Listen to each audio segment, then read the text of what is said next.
Welcome back, everybody. Ready for another deep dive? Absolutely. Let's do it. Awesome. Today, we're going to be looking at some excerpts from Against the Gods by Stefan Molyneux. Oh, this should be good. Molyneux doesn't pull any punches. You got that right. He's taking on the whole concept of gods, and he's not too kind to agnosticism either. I've always found his arguments on atheism really fascinating. Yeah. Like right from the start, he makes you question what atheism even means. Yeah, he doesn't just settle for that simple disbelief in God's definition, right? No, he goes way deeper. He compares it to believing in Santa Claus or the Easter Bunny. It's like he's saying, hey, if you don't believe in those imaginary figures, why should gods get a special exception? Right. It really challenges you to examine the consistency of your own beliefs. It does. Makes you think, am I applying my skepticism evenly across the board? Yeah, because for Molyneux, atheism should apply universally to all imaginary entities, not just gods. And this leads him to argue that the very concept of gods is just, well, logically impossible. He actually uses the analogy of a square circle. Square circle. Right, like something that just inherently contradicts itself. Exactly. And he goes on to use logic and reason to try to dismantle this idea of an eternal, all-powerful being. How does he do that? Well, he starts by arguing that an eternal being would have to be the simplest thing imaginable Why is that? because it couldn't evolve. It would just always be the same. No change, no development. But if you look at the universe, at the evolution of life, everything seems to be getting more complex over time. Exactly. He uses that as a counterpoint to the traditional idea of an eternal, unchanging God. So it's like he's pitting the scientific understanding of evolution against this kind of static religious view. You could say that. He's highlighting the tension between those two big narratives, religion and science. Makes you wonder how those two worldviews can coexist. But then he goes even further, tackling the whole concept of consciousness. He argues that consciousness can't exist without matter. He actually compares it to gravity needing mass. So no spooky, disembodied spirits floating around then? Not according to Molyneux. He's basically saying that consciousness arises from the physical brain, not some separate soul. Which raises all sorts of questions about, what makes us human? What makes us us? And it really challenges those traditional ideas about the soul and the afterlife if consciousness is tied to the physical body. Right, heavy stuff. But then he takes aim at agnosticism, and that's where I find him particularly interesting. Oh, he definitely doesn't hold back there. What do you find most interesting about his critique?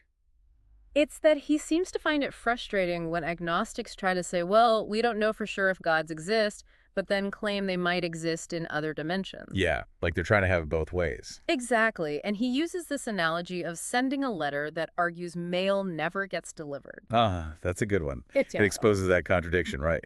Relying on the very thing you're denying to make your point. And he points out this whole other dimension argument is usually only applied to gods. Why not apply it to everything else we can't prove or disprove? Right. Why are gods the only ones who get to hide out in some hypothetical other realm? It makes you wonder if it's just a way to avoid the awkwardness of directly challenging religious beliefs. Like it's an intellectual escape hatch? Maybe. And then it gets even more intense. He raises the question of whether religion is actually child abuse. Whoa. Now that's a bold statement. How does he support that? He compares religious indoctrination to a scenario where a caretaker is terrorizing mentally challenged people with imaginary threats. It's a disturbing image, Yeah. but it does force you to consider the potential harm of instilling these beliefs in children before they can really think critically for themselves. Exactly. It's like, what's the long-term impact of that? Lots to think about there. For sure. It brings up ethical questions about religious freedom versus the well-being of children. Yeah, it makes you wonder where that line is. But Molyneux doesn't stop there. He then goes on to examine the concept of virtue. And how it relates to a deity. Right, exactly. He questions whether an all-powerful being can even possess virtues like courage or honesty. Yeah, because if you're all-powerful, you don't face any real consequences. So can you really be courageous or honest if there's no risk involved? It's like, do those virtues even have any meaning in that context? Exactly. And then he looks at all the contradictions in the religious texts themselves. Oh yeah, the classic problem of Eve. Right. How can a god who commands against killing also be responsible for mass destruction? It's a tough question to answer for anyone who believes in an all-good, all-powerful God. Yeah. And all this leads Molyneux to make a pretty bold claim that religion has actually held us back morally as a species. Wow. He's not pulling any punches. No. He criticizes the reliance on threats and falsehoods to enforce moral behavior. Like the whole "you'll go to hell if you're bad" thing. Right. He argues that that actually prevents us from developing a truly rational and effective ethical system. So we need to move away from this fear-based morality to something more reasoned and humane. That's what he's advocating for. He even compares traditional morality to the medieval guild system. Oh, that's an interesting comparison. I wouldn't have thought of that. Yeah, it's kind of out there. But he has a point. The guild system ultimately stifled innovation and progress with all its strict rules. And he's suggesting that the same thing could be happening with our moral systems. We're clinging to outdated ideas that might be limiting our moral growth. Wow. So he's basically calling for a complete overhaul of how we think about morality. A total paradigm shift. It's a radical idea for sure, but how do we get there? Well, that's a question for our next deep dive. Stay tuned. So Molyneux has given us, a lot to digest, right? When it comes to traditional ideas about gods and morality, he's really asking us to reconsider things. Yeah, it's definitely a challenge to our conventional thinking. But he doesn't just leave us hanging, right? He actually offers an alternative, a different way of looking at things. Right. He doesn't just criticize. He also proposes a new path, starting with atheism. And that's what I find interesting. He doesn't just see atheism as a passive lack of belief. Yeah, it's more active than that, right? Yeah, it's a positive worldview, a way of understanding the world based on reason and evidence. He calls it the acceptance of the non-existence of imaginary entities. Right, applying those standards of proof to everything, not just cherry-picking what we want to believe. Absolutely. And this leads him to advocate for a secular morality, a system of ethics that doesn't rely on divine commands or religious authority. Which, if you're rejecting the whole idea of God, makes sense, right? It's a logical progression. But then the question becomes, where do our morals come from, if not from some higher power? That's the challenge Molyneux tackles head on. Because he's pointed out all those inconsistencies and hypocrisies in traditional morality, right? Exactly. He uses those examples to illustrate the problem, like how we view killing as wrong in most cases, but acceptable in war. It highlights how arbitrary it can seem, our current system. Yeah, situational ethics, right. It doesn't exactly feel like a solid foundation for making ethical decisions. And this is where he makes this really interesting comparison. The medieval guild system. Yeah, the medieval guild system. Now, how does that connect to morality? I mean, guilds were all about those skilled trades, right? Right, but Molyneux argues that just like the guild system with its apprenticeships and restrictions, ultimately ended up stifling economic growth. Oh, I see where he's going with this. Yeah, so our current moral systems, he suggests, might actually be holding us back from true moral progress, just like the guild's limited economic progress. So by clinging to these outdated, often contradictory rules, we're actually preventing ourselves from developing a more just and ethical society. Precisely. He's arguing that relying on threats and falsehoods to enforce moral behavior hinders our ability to create a truly rational and humane system of ethics. So instead of that fear-based, you'll go to hell kind of morality, we need to find something better, more reasoned, more humane. Exactly. But if we ditch the old system, what do we replace it with? What does this secular morality even look like in practice? That's the million-dollar question. Yeah. And to be fair, Molyneux doesn't provide a complete detailed blueprint, but he emphasizes the importance of grounding our ethics in reason and evidence. So instead of just blindly accepting these moral rules because, God said so or tradition, we need to ask those tough questions. Right. Like, what are the logical consequences of our actions? What kind of world do we want to create? Those are the questions we need to be asking ourselves. He's really calling for us to move away from blind faith and embrace a more thoughtful approach to ethics, an evidence-based approach. Critical thinking applied to morality. But wouldn't that be incredibly complex? How do you even define what harm is in a way that everyone agrees on? Yeah, and how do you balance individual freedom with the well-being of society as a whole? Those are some really tough questions. They are, but those are the questions Molyneux wants us to grapple with. He's not offering those easy answers. He's more he's prompting us to engage in that deeper, more critical examination of our values. Why do we believe what we believe? How do we justify it? Can we really defend our positions? It's an invitation to really think deeply about these issues, not just accept what we've been told. It's like he's saying, okay, this is going to be difficult, but it's worth it. If we can create a more just and compassionate world, The potential payoff is huge. But if these traditional ideas about God and morality are, like, so flawed, why do so many people still cling to them? What's the appeal? And that's where Molyneux introduces this fascinating idea of the subconscious mind. Okay, now this is getting interesting. Right. He suggests that this vast, powerful part of ourselves, which we're often not even aware of, might hold the key to understanding this persistent belief in a higher power. So instead of looking for God out there, somewhere, maybe we've been looking in the wrong place all along. He's suggesting we look inward. It's like this mind-blowing concept that this yearning for something greater, for meaning, for purpose, might actually be coming from within, not from some external force. He describes the subconscious as this incredible processing power that predates our conscious selves.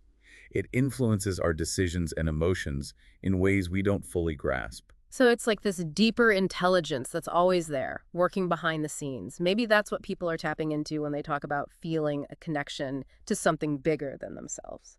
It's an interesting way to reframe those experiences. Yeah. It could explain why people from so many different cultures and backgrounds have developed these beliefs in gods and spirits. Maybe it's not about some external deity, but rather a universal human experience of this inner world, this deeper level of consciousness. It's a common thread that runs through so many different spiritual traditions. And it brings us back to Molyneux's critique of agnosticism. Oh, right. How does that connect? Well, he argues that agnostics, while saying they're open to the possibility of God, often use that, the other dimension argument to avoid fully engaging with what that would actually mean. It's a way of keeping God at arm's length, right? Exactly. Like, sure, God might exist, but somewhere so far out there that it doesn't really affect us here. But if the subconscious is the real source of these beliefs, then it's not about some distant deity in another dimension. It's about something much closer to home. Yeah. Something that's shaping our thoughts and actions right here, right now. It makes it much more personal and immediate. And that's where Molyneux really challenges agnostics to, be more intellectually honest. He's calling them out, right? He's saying, confront your discomfort with the idea of God. Don't hide behind these vague possibilities. And he points out, if you truly believe it's impossible to know anything for sure, how do you navigate the world? How do you make decisions? How do you even form opinions? It's like, how do you even function? He sees this radical skepticism as impractical. Yeah. And maybe even a bit cowardly. So he's advocating for a more active approach to belief. Engaged. Grounded in reason and evidence, but also acknowledging this complexity of our inner world. You can't just ignore those subconscious impulses, but you also can't just blindly follow them without question. Finding that balance, that's the key. Honoring your inner experience while maintaining that critical, discerning mind. It's like he's calling for a conscious spirituality almost, one that recognizes the power of the subconscious, but without attributing it to some supernatural force. It's fascinating. It really is. Yeah. This whole conversation about the subconscious mind is blowing my mind a little bit. There's so much to unpack here. I know, right? We need to delve even deeper into this and how it connects to Molyneux's overall arguments. There's so much more to explore. Man, this has been like a wild ride, right? We've questioned the existence of God, reevaluated morality, and now are exploring this incredible power of the subconscious mind. Yeah, it's like we're peeling back these layers of belief, these assumptions we often take for granted. And Molyneux is definitely like a fearless guide. He's arguing that this subconscious realm, this vast reservoir of thoughts and emotions that we're not even aware of most of the time, could actually be the source of our belief in a higher power. It's a pretty radical idea when you think about it. Instead of looking for God out there somewhere, maybe we've been like looking in the wrong direction this whole time. Yeah. What if it's not external, but internal? Right. It's mind-blowing, this yearning for, for meaning, for purpose, for something greater than ourselves. Maybe it's all coming from within. That feeling of connection to something bigger, the sense of awe and wonder that people often associate with religious experiences. Right. Those transcendent moments. Maybe it's just a reflection of our relationship with our own subconscious. It's like this ancient, wise part of us is trying to communicate, but we're just not understanding the message. We're misinterpreting it. It's an interesting way to reframe those experiences. It could explain why people across cultures and throughout history have developed these beliefs in gods and spirits, right? Maybe it's this shared human experience of this inner world, this deeper level of consciousness. It's not about some external deity, but this universal human experience, a common thread in all these different spiritual traditions. Makes you think. But it brings us back to, Molyneux's critique of agnosticism. Oh, right. He wasn't a fan, was he? What was his main issue? Well, he argued that while agnostics claim to be open to the possibility of God's existence, they often use that other dimension argument. It's like, sure, God might exist, but in some realms so far removed from ours, it doesn't even matter. It's a convenient way to avoid the implications, right? Exactly. But if the subconscious is the real source of those beliefs, then it's not about some distant deity in another It dimension. becomes a lot more immediate. Right. It's about something that's shaping our thoughts and actions right here and now. And that's where Molyneux really challenges agnostics to, be more intellectually honest. To face the music. Yeah. He's saying confront your discomfort with the idea of God. Don't just hide behind these vague possibilities and what-ifs. Be willing to wrestle with the implications. And he points out that if you truly believe it's impossible to know anything for sure, how can you even function in the world? How can you make decisions? How do you even form opinions if you take that radical skepticism to its logical conclusion? He sees it as, well, not very practical. Yeah, it's like, how do you even get out of bed in the morning? So he's pushing for a more active, more engaged approach to belief, one that's grounded in, reason, evidence, but also acknowledges the complexity of our own inner world. We can't just ignore our subconscious impulses, but we can't blindly follow them either. Finding that balance, that sweet spot, that's the real challenge. It's a delicate dance, isn't it? It is. And it's like, almost a call for like a conscious spirituality, one that recognizes the power of the subconscious without attributing it to something supernatural. Honoring your inner experience while maintaining that critical, discerning mind. Wow. This has been quite the deep dive. From questioning the very existence of God to exploring the nature of morality and the power of the subconscious mind. Molyneux really covers a lot of ground. And he's a master of, connecting these seemingly disparate ideas. Yeah. He's forced us to confront these uncomfortable questions, to consider some really alternative perspectives. That's what makes him such an engaging thinker. Yeah. He's not afraid to challenge conventional wisdom. And that's what we try to do here on the Deep Dive, too. Exactly. We're all about exploring these big questions, pushing the boundaries of thought. So we want to hear from you. What stood out to you from Molyneux's arguments? Did anything resonate with you? Do you agree with his critiques of religion and agnosticism? And this whole idea that our subconscious minds could be the real source of our belief in a higher power? What do you think about that? Share your thoughts. Keep the conversation going. We'll be back next time for another deep dive. Until then, happy thinking.